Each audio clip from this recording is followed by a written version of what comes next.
नमस्कार, मी डॉक्टर वंदना यादव। माझं पाल्य म्हणजे माझा मुलगा आणि माझी मुलगी हे दोघंही Shri Chaitanya academy junior college सूस कॅम्पस तसेच शिवाजी कॅम्पस या दोन्ही ठिकाणी शिकायला होते।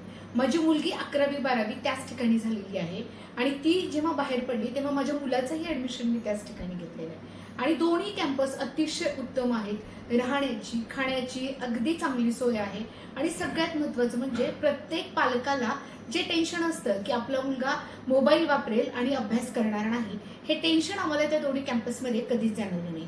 मुलगी ही माझी आता मेडिकलच्या 4थ्या वर्षाला आहे आणि माझा मुलगा VIT भोपाळ येथे इंजिनिअरिंगच्या 3ऱ्या वर्षाला आहे।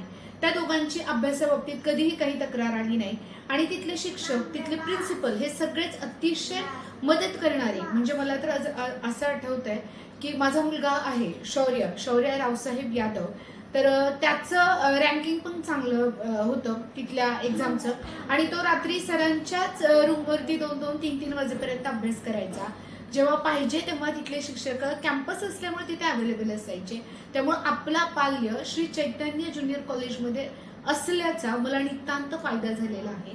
माझी दोन्ही मुलं आता चांगलं, एक मेडिकल साईडला आहे, एक इंजिनिअरिंग साईडला आहे आणि दोघंही अतिशय चांगल्या पद्धतीनं स्वतःचा अभ्यास पूर्ण करून एका चांगल्या डिग्री कोर्सला त्यांनी ॲडमिशन घेतलेलं आहे। त्यामुळे माझी सर्व पालकांना विनंती आहे की तुम्ही जर तुमच्या मुलाला किंवा मुलीला दोन्ही ठिकाणी ॲडमिशन घेत असाल तर तुम्ही निश्चिंतपणाने राहा, कारण तिकडे बऱ्याच अमिषांपासून आपली मुलं योग्य त्या वयामध्ये योग्य त्या ठिकाणी निश्चितपणाने आपण पाठवू शकतो।